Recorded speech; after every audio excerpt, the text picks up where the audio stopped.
এআইয়ের যুগে এই 5টা এআই টুল জানা তোমার বাধ্যতামূলক। 1. চ্যাটজিপিটি বা ক্লড। তুমি কোনো কিছু রিসার্চ করবা, কোনো একটা জিনিস নিয়ে ডিসকাস করবা, তুমি চ্যাটজিপিটি ইউজ করো।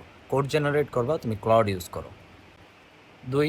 নোটবুক অ্যালাম, যেটার মাধ্যমে তুমি ডক্স, টেক্সট, পিডিএফ যা কিছুই দাও না কেন সেটাকে সুন্দর করে ভিজুয়াল করতে পারবা এবং পড়ার জন্য উপযোগী করতে পারবা। 3.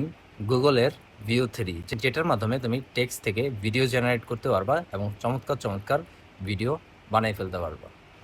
4 নম্বরে 11 ল্যাব, যেটার মাধ্যমে তুমি টেক্সট থেকে ভয়েসে কনভার্ট করতে পারবা এবং চাইলে সুন্দর সুন্দর মিউজিকও বানাইতে পারবা। 5 নম্বরে গামা, যেটার মাধ্যমে তুমি প্রেজেন্টেশন, ডক্স, স্লাইড বানাই ফেলতে পারবা কয়েক মিনিটে। এটা last but not the least, Perplexity. এটা তুমি ইউজ করতে পারো যে কোনো ডিপ রিসার্চের ক্ষেত্রে বা কোনো কিছু একটা জানার ক্ষেত্রে একদম ডিপ লেভেলে সেই রিসার্চের ক্ষেত্রে তুমি এই এআই টুলটা ইউজ করতে পারো। তো তুমি জানাও এর ভিতরে কোনটা কোনটা তুমি ইউজ করছো এবং কোনটা কোনটা তুমি এখনো ইউজ করো নাই, অবশ্যই কমেন্টে জানাবো।